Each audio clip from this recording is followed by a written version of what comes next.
On June 8, 1998, rebels of Jamil Mukulu's Allied Democratic Forces raided Kichwamba Technical Institute in Kabarole and ruthlessly burnt nearly 100 teenagers to death in their dormitories. New Vision TV looks back 20 years ago at the Black Day in Uganda's history. In the early morning hours of June 8, 1998, Kichwamba Technical Institute in Kabarole district was struck by possibly the worst terrorist attack in Uganda's history. It was before daybreak and many students were still sleeping. A big number of Jamil Mukulu's rebels, though it is not yet legally established whether he participated in the horrendous act, attacked the college. They overran the small UPDF detach, which was stationed in the college because of an earlier attempt to attack the campus, and the massacre started. After overrunning the small army unit, the heavily armed rebels started shooting at the student dormitories. Most survivors talk of a woman commander being in charge of the massacre. 3 dormitories were set on fire and many students who attempted to flee from them were shot at. Students from other dormitories were captured and forced to march off into captivity.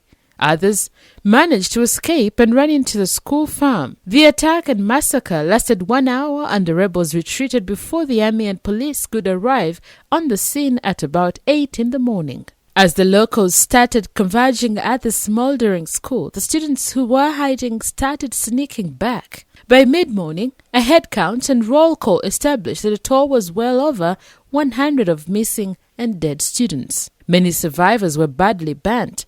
Dozens were captured and a few managed to escape. The fate of others is largely unknown, though it is known they were forcefully converted into the ADF rebellion. As the country mourned the subsequent days, remains of some 50 unrecognizable students were buried in a mass grave at the school. Other dead were taken by the parents for burial.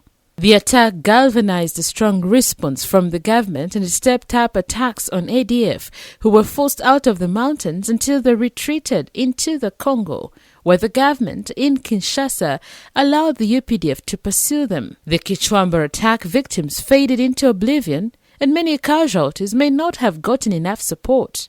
But the college was reopened a year later, and those who could went back to complete their courses. But because of the ADF menace, Uganda was forced to enter deeply into the Congo and was involved in subsequent internal wars there in order to secure its territory from ADF attacks. Jamil Mukulu was eventually arrested by Tanzanian authorities and is currently undergoing trial in Uganda. It is not yet established by court whether he was behind the gruesome mass murder of Kichwamba students. It is 20 years since the mass murder of Kichwamba took place. The public may largely be forgetting about it, but the ADF is still very much alive and active, according to Ugandan authorities, who say the rebel outfit is behind many of the ongoing murders in the country.